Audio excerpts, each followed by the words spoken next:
Yeah, good afternoon. My name is Brenno Martinez. I'm here to talk about our first experience using Ceph. I work for Serpro, which is an IT company from Brazilian government. Serpro provides solutions to public agencies and Brazilian citizens. We develop and run software in our own data centers. We have a cloud solution which is called estaleiro. That's a Portuguese word for shipyard. This cloud is based on OpenStack, Kubernetes, Ceph, and many other technologies. Our first project using Ceph was in early 2017, when our developer team asked for a block storage, an object storage to keep all the Brazilian driver's licenses.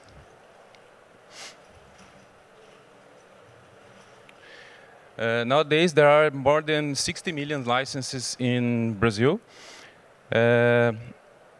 Each license has a photo, signature, 10 fingerprints, and a QR code.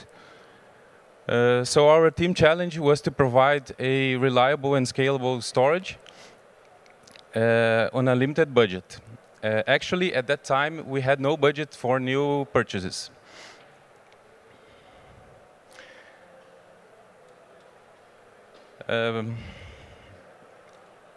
So Ceph, even though we have no experience, Ceph seemed to be the ideal solution. And as we had already some servers with spinning disks in one of our data centers, we decided to start a proof of concept. And a few weeks later, this testing cluster became our production environment.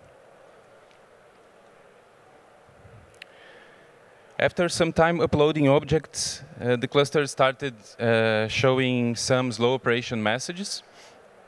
We saw a lot of flapping OSDs when the OSDs mark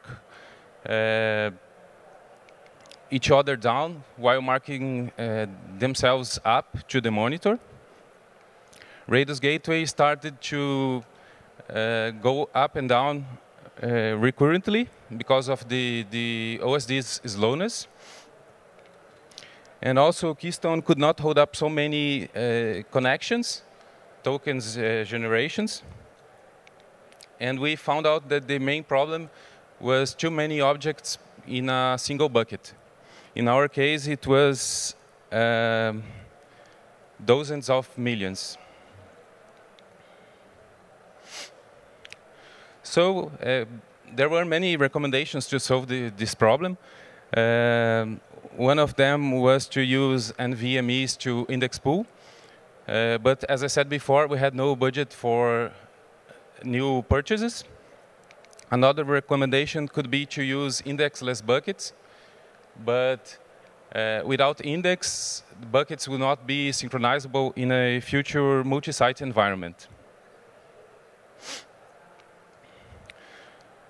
So we have set reshard to the already existing buckets. We limited to 100,000 buckets, objects per bucket.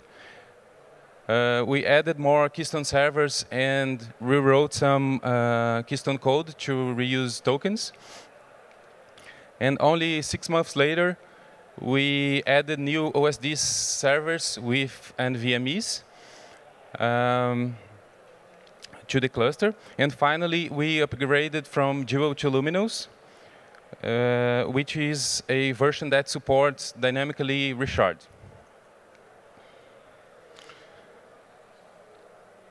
Finally, Ceph delivers the maximum performance that your hardware and network can offer. You just have to set the right configuration and tuning.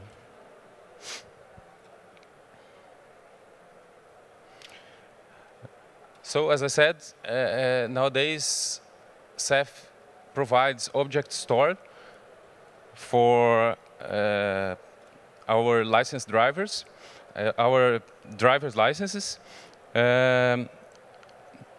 Ceph provides also block and file system storage for containers in our cloud solution. And we'll shortly provide storage to Hadoop cluster.